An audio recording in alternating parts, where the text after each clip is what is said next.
Hey there, in this video I want to look at sidebars and just describe what they are and how they work.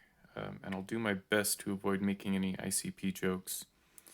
But a sidebar is, well, you can think of it like a driver pin, right? On a regular pin tumbler, where in a pin tumbler you have a driver that crosses the shear line. It's a piece of metal. Some of it's in the lock body, some of it's in the plug, and the plug can't turn until you clear that shear line. Same thing with a sidebar, but instead of being instead of having to lift it completely out of the plug like you do a driver, this one needs to go into the plug before it turns. So it's this piece of metal that sits in this groove here, this groove that runs all the way down the length of the lock body, and all sidebars are going to have this groove. And what happens is when you turn the lock, the driver is pushed against the side of that channel, and some component of that force is directed straight into the plug. And if the correct key is inserted, the sidebar is pushed all the way down and it gives you space. But if you have the wrong key, there's some piece of metal inside that's preventing the sidebar from being pushed in. And then the mechanism varies from lock to lock, but that's the principle of operation here. So we can, maybe the easiest way to see it is with this disc detainer. This is an ABUS 88, it's plus.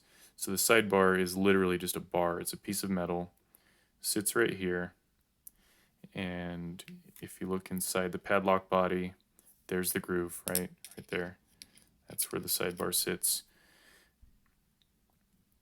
And if you insert the key, start turning, these discs will turn, and you can see right there that deep guy right there is a true gate. A couple of false gates coming into view. If you keep turning, the false gates leave, and all the other true gates show up. And now there's space for that sidebar to drop in fully into the plug. So that's flush, and it'll turn. If we look at the Primus, same thing, but this one has finger pins. So let me not lose the spring. Okay, so this sidebar has these notches cut out, and those mate with these finger pins. And if you remove the key, you can see those pins turn, and if they're at the wrong height, there's no room for the sidebar to drop in, or if the rotation is wrong, like then there's no way for the sidebar to engage. So you can see this one all the way down at the bottom, pin 1. You can see it's rotated incorrectly, but then it rotates correctly. If we can look at the MT5 Plus, instead of finger pins, instead of discs, this one has sliders, but it's the same exact operation. There's some piece of metal inside that prevents the sidebar from moving in, and the sidebar is just a piece of metal that prevents the plug from turning. So this one has true gates and false gates. Come on, focus. So that mates with this sidebar. You can see the fence here drops in when when you reach, there we go, when everything's aligned.